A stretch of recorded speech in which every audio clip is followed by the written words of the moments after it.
And as promised, we are joined right now by a very, very special guest, the lovely Brooke Schrock. She's an inspiration. A lot of people have been asking about the fitness industry, losing weight with the beginning of the year. I know a lot of people make your New Year's resolutions. Brooke is a success story at that. We're going to talk to her about her journey, her story. She looks amazing. She transformed her body, transformed her life. We're going to dig into that, and then we're going to talk about her gym, where she works out, and a bunch of other stuff. So first of all, how was your St. Patrick's Day? Did you have a couple green beers? Did you go out and celebrate? Or is that something that's not on the diet list with you? I did have a couple of green beers, yes. I think that everybody needs to allow themselves a little cheat every once in a while. So yes, I did go out and have a little bit of fun. There you go, there you go. All right, so we're going to get right into it. Your story, I mean, I know you've had some tragedy involved in your whole situation. You tragically, unexpectedly lost your ex-husband. Can you tell us a little bit about that, how that led you to want to get fit, train your, change your, the transformation? Tell us a little bit about that. Yeah, sure. He was actually my husband at the time. Okay. Yes, he was, he actually passed away unexpectedly on Father's Day, June of 2014. Wow. And so things changed. A lot of things in my life changed, and I had to reprioritize basically everything in my life. So a lot of changes started at that point in time. Okay, and you are a mother of two busy boys. Two boys. Yes. Okay. Yes. So when that happens, first of all, I mean, I can't imagine the shock and trying to adjust and help them through that, the grieving period and stuff like that. What was it? Was your husband a big fitness person, an athlete? Was he into that? Is that what? Yeah, he was actually a college athlete. He played soccer in college, so he was fit and in shape, and he had actually gone through the Farrell's 10-week transformation program, and it's kind of how I got started. But yeah, he was definitely in shape. Okay, so then, what was your situation? I'm assuming you said two busy boys, your motherhood. Did you go through a situation where you gained weight during pregnancy and you were trying to get rid of some of that baby fat? What was it that made you want to? No, it wasn't necessarily that. I think that just the tragedy in and of itself. I hate that. I hate how you say this, but you just kind of let yourself go. I mean, I was just trying to make it through the day. Sure. I guess I hadn't really gained a lot of weight. It's just I had gotten to the point where I was just feeling tired and trying to keep up with life and my boys, and I knew that something had to change. Okay. Gotcha. So then what was the day? Was there like a low point? Was there something that happened? Was there, I mean, other than that, that situation, was there something where you looked in the mirror one day and just said, I don't like my body, I'm going to do something about it? Was there? Yeah, I mean, I think definitely every woman looks in the mirror, and if they're not satisfied with what they see, they constantly are thinking, gosh, I need to change, I need to do something different. So yeah, there was definitely that. I think for the first 6 months after my husband passed away, there was a period of numbness where I just really didn't feel anything, and like I said, I was just trying to make it through the day. And then one day the numbness wore off, and I just decided that it was time to take control of things and steer my life in a direction where I wanted it to go, and that's where the journey started. Absolutely. So is that intimidating? How is that? So when you decide to do that, when you start looking around for gyms, how do you research? Do you ask friends for recommendations?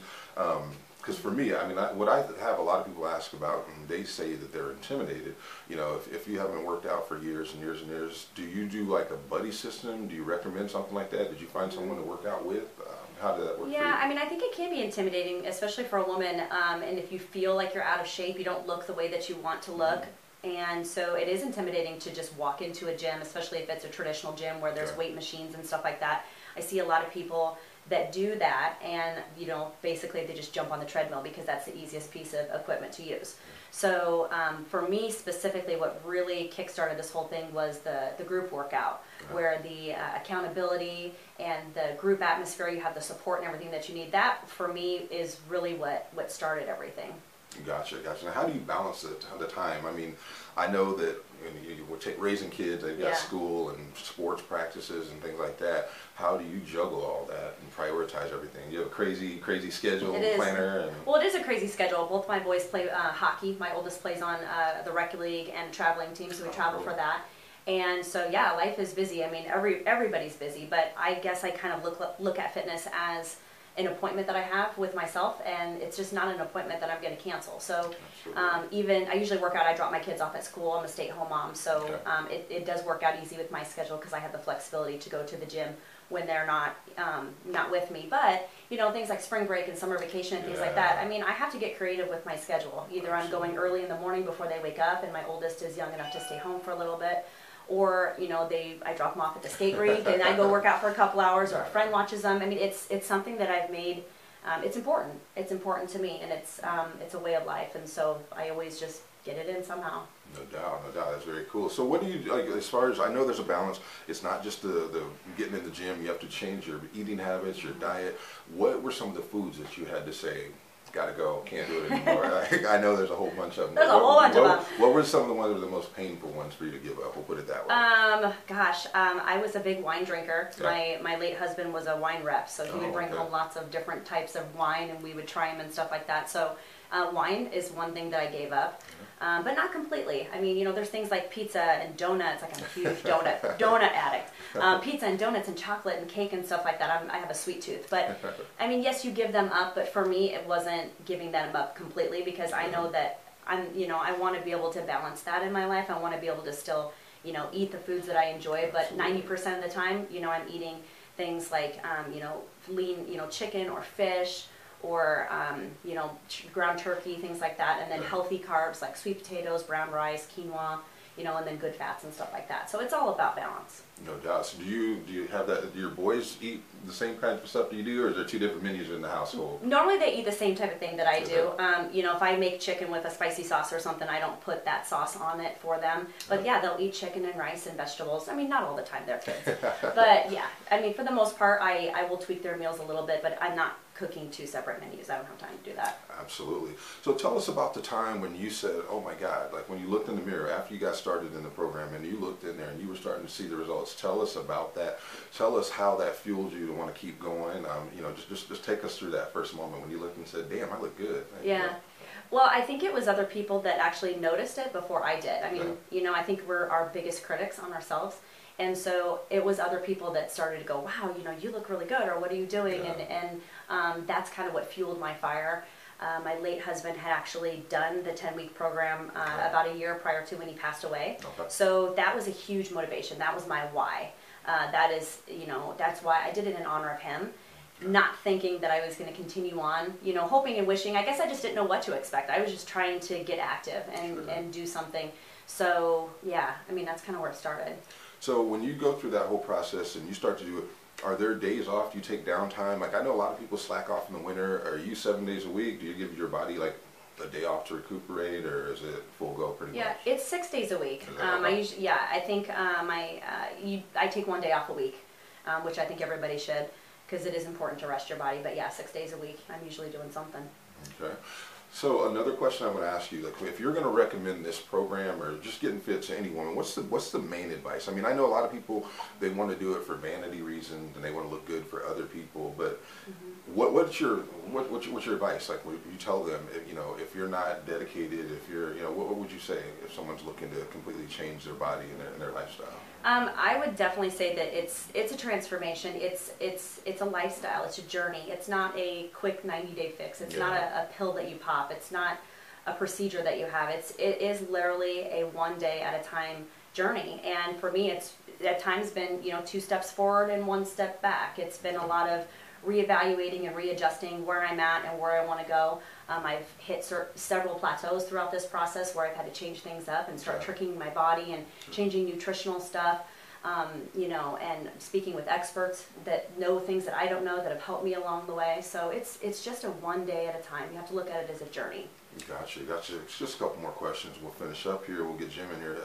So as far as the mental outlook, I look at things, I know a lot of people, we're busy and we go through depressions and ups and downs in life and things like that. How much are you just able to push through that? I know you, like you said, with your ex-husband and all that kind of stuff, but there's got to be days where you just don't feel like doing it. You get up in the morning and it's cold out, it's snowing out, you don't feel like getting up and getting out of bed. What still pushes you when it's days like that? Like, I mean, just my end result, just doing it, just setting a goal and saying that you're going to do it and sticking with what you say you're going to do. I mean, I guess I'm to the point right now where my body craves the fitness, it craves working out, so it's become a lifestyle for me. But oh my gosh, I got to tell you, when I was doing the program, especially on those very cold Sunday mornings or Saturday mornings or whatever, yeah, it was difficult to get out of bed and do it. And that's one of the big things, the reasons why I like the group workout, because there is the accountability factor. Because even if if you're not here, somebody's going to call you, or somebody's going to call you out the next time you're here at class and go, well, where were you?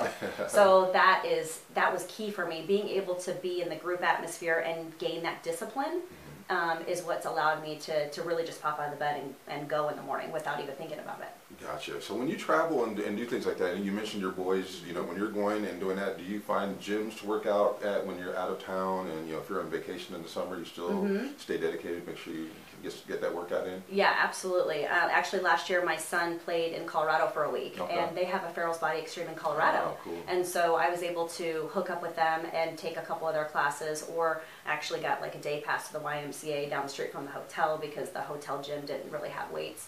But yeah, I am that crazy girl that's always finding a gym somewhere. Or you know what, if I don't have a gym, there's always something that you can do. You can always use your own body weight, or just, you know, small things, lift children, whatever you have to do to get a workout in. Absolutely. And so a lot of women also want to know, like, age-wise, is there because a lot of women, when they want to start working out and lifting weights and doing that, they want to get toned, but they don't want to be super ripped. They don't want to have muscles bulging out to where they start looking almost, you know, masculine or whatever.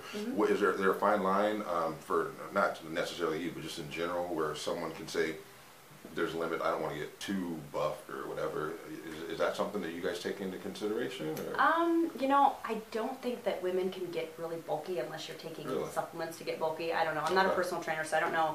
That's not really, I can't really fully speak to that question. But I mean, yeah, it's important to be able to, you know, for me, when I started, to lose weight, but then also tone up at the same time. And I feel like this program has allowed me to do that. Okay. Well, we end with a segment, just rapid fire. We're going to just talk some lighthearted stuff. All right, so are you more of a shoes or a purse girl? What do you have more in your closet at home? You got to let us know. The viewers are going to want to know that. Yeah. So shoes or purses?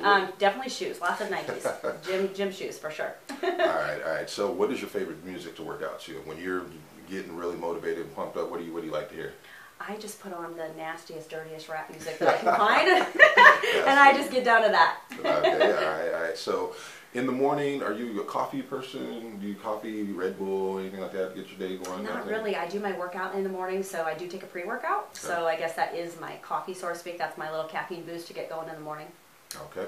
Workout clothes. Women, that's not really the lighthearted, but workout clothes. Like, what do you, yoga pants? What do people usually typically work out in? A lot of women want to know that as well. Yeah, yoga pants and tank tops is what I like to work out in, because that way I'm not restricted when I'm lifting.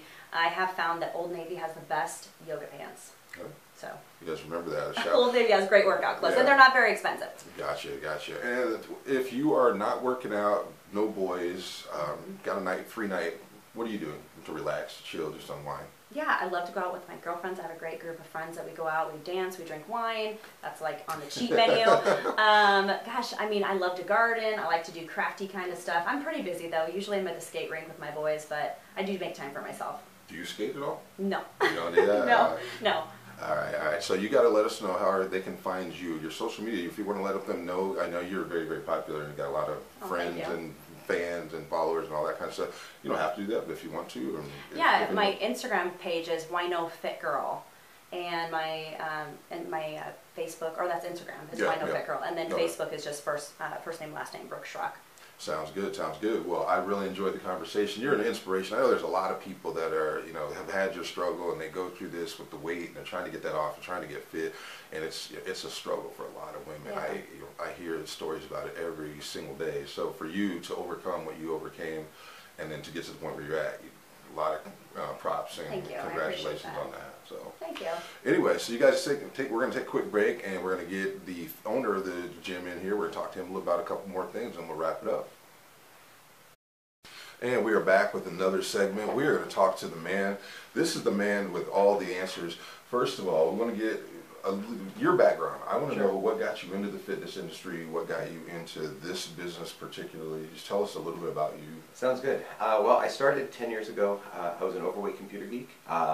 I knew nothing about fitness. In fact, I was probably the most unhealthy person that you would ever want to meet. And my mother actually passed away from cancer. She had lung cancer, and I made a promise to her that I would get in shape and take charge of my health and wellness. And after failing at several different programs out there, I found Farrell's in Des Moines and had some amazing success. Once I saw the success for myself, I wanted to help others get that same success. So I moved back here, became an instructor and a coach, became a nutritionist, and that's what I do now. And had an opportunity to buy a location, and now I own 3 Farrell's Extreme Body Shaping locations in the metro. Awesome, awesome. Now, I used to play some sports in high school and college and things like that, but I let myself go and I'm completely out of shape. So if someone is wanting to get back in shape, because I was talking to Brooke a little bit about it, I would be completely intimidated. I walk in here and I see everyone's fit and they look like they know what they're doing. Yeah. What do you tell beginners to get them in the door to, to kind of ease those fears? Well, we're not a gym. We're definitely not a gym. We don't call ourselves a gym. We're a community of people. Okay. A community of people that are there to help you. We're going to keep you motivated. We're going to hold you accountable for your results. Okay. We start off by assuming everybody that comes into our session knows nothing about health, wellness, and fitness. Okay. And we're going to start showing them what their body's capable of doing. So it's worked out. We have 75-year-old grandparents on this mat, and we have 18-year-old high school athletes on this mat. And the community that we build together is going to allow that 75-year-old and that 18-year-old to work out together, both pushing their maximum effort. Now, how much does those go hand in hand as far as the nutrition and the fitness? I know that some people want to do one without the other, and they think, oh, they changed my diet. But if you're not doing both, then you're pretty much fighting an uphill battle. So Yes. what's your program? Well, so nutrition is definitely one of the key components. So we work out 6 days a week. We have kickboxing, which is our cardio, high-intensity interval training. Okay. We do strength training to build lean mass, and then we have nutrition 6 days a week. Now, our nutrition program is pretty simple. We balance your carbs and proteins. We limit your intake to make sure that you're not eating too much, but we don't want you to eat too little. If you eat great for 6 days and you show up here 6 days, that 7th day is a fun day where you can have those vices so your mind can be as recharged as your body is on your rest day. So for me, I love pizza and ice cream. Yeah. I just keep from having it during the week, and I can get my one day of pizza and ice cream in at the end. Now, we got this. I touched on this a little bit with her, and I know with the barbecue, spring cookout season and stuff coming around, people want to know a lot of time. Alcohol, that's a big thing. Yes. Beer, how bad is beer for you? I know that it's... Do you really want to know? You guys, I have to ask the question, but how bad is beer for you? So if you think about what alcohol does to your body, it's a carb. It's a sugary carb. Okay. So not only is it going to break down as sugar, which is going to get stored because your body's not going to be able to process it as quickly as you're intaking it. Typically, I tell my students, if you have a bender, if you go out and have a night where you're out or on the boat and you're drinking all day, it's going to set you back 5 to 7 days. Wow. And if you're someone who's trying to get to a certain goal, you can pretty much know that in about 5 to 7 days you'll be back out where you were before you started drinking. Wow. So it definitely hurts your metabolic system. It hurts your just your results in general. And let's face it, if I'm out drinking, I tend to make some bad decisions with my food as well. So that tends to compound the issue. So, Wings, that's me. With yes, so, yes. I think that's everyone. Drinking and wings go hand in hand. So do you guys tailor your program, or does everyone pretty much follow the same thing? Like if I walk in here and I weigh 400 pounds and I need to really make a big transformation, are you going to put me on the same program as someone that, they're maybe 15, 20 pounds overweight? No, we follow the same guidelines, but it's a different setup for nutrition, especially. We are a group fitness program, so we tend to get about 100 people every 10 weeks through our program. Okay. What we do is we have our nutrition plan is pretty simple to follow, but for what I eat versus what Brooke would eat, or someone who is larger, who has a longer transformation, the quantities are going to be less, but the percentages are typically within the same, a similar range of carbs to proteins to fats. Okay, now what's the availability as far as the hours for the gym that you're open and available for people to come in or take classes or work out? Yeah, so we're available in the mornings, evenings. Mostly we have a lunch class every day, but Monday through Friday we're there. We're here at 5 and 6 in the morning. And then at my La Vista location, we're actually starting at 4 a.m. Okay. And we have about 40 people every morning that are on that mat at 4 a.m. And then after work at 4:30, 5:30, and 6:30 p.m. we have classes, and then Saturday mornings as well. Gotcha. Well, I'm going to bring Brooke back in here real quick. Now, one of the things I always ask is, I would always think that the best advertisement is an in the flesh Oh, you know, yes. where you can show someone a success story. So when someone walks in the door, do you guys bring them and show them, look at this person, she started here, and how much do you do that as far as? That's where we do most of our advertising. Our students are our success stories, and they're for every fitness gym or pop-up or trainer that's out there. If they're not showing you the results that they've personally have been able to achieve with their clients, then it's just a textbook type of a program. And our students lead the way. If you walk into our gym, every one of my gyms has a big pad out on the front desk of before and after pictures of people who are still at our gym, still transforming, still working, because I think somebody wants to know that it's not just a Photoshop picture on a website. And what's nice is all of our pictures that we take, that we advertise, are all taken by an iPad, right in a room, right inside the facility. I saw one, it's just to take my word for it, I saw one of a lady that was just in here when I came in, and they showed me the transformation. It was amazing. You look at it and you think it can't be real, but I've seen multiple people that have done it, so I'm telling you guys, these people, they know what they're doing. Brooke, I'm going to wrap up real quick with you with one more question. So how much do you encourage other women or other people when they're doing it there, when they come in there and they get down on themselves, or maybe they're not seeing the progress, how much like a pep talking and things like that do you do to try and keep them encouraged? Well, I actually have coached 2 sessions here since I finished my 10-week transformation, and that has just been a blessing to me, because I have been able to pay it forward and use my transformation story, use my results to inspire not only women but other men as well to, you know, start something, and it gives them a place to start as well. And I think, like Wayne was talking to the group workout, that was key for me, was being surrounded by a group of people who were there with me every day doing the same things, that were there to support me whether I'm having good days or bad days. And I would never be where I'm at right now had it not been for Wayne allowing me to start the program. Awesome. So you have to let everyone know what they can, if they need to get in touch with you, to find out about your exact specifics about the programs that you offer, your social media pages, any way that they can get in touch and follow you and learn more about what you do. Well, on the web, we're extremebodyshaping.com, and don't let the word extreme fool you. The word extreme is about a result, not about the program. So we're not going to have you do anything that I wouldn't have my grandma do. And on Facebook, we're extremebodyshaping.com. And we're also on Instagram, and again at Extreme Body Shaping as well. So they can get us anywhere. Extreme and Body Shaping together, they're going to get us on any of the social media channels. Sounds good. Guys, limit those beers. You heard it from him. You got to limit those beers. 5 to 7 days, that's going to set you back. So don't want to do that. But anyway, I enjoyed both you guys, the time, the knowledge. I appreciate you guys letting me come in here and invade your space and all that. I will get out of here, but you guys make sure you hit them up. Check Brooke out as well. Get fit. You have no more excuses.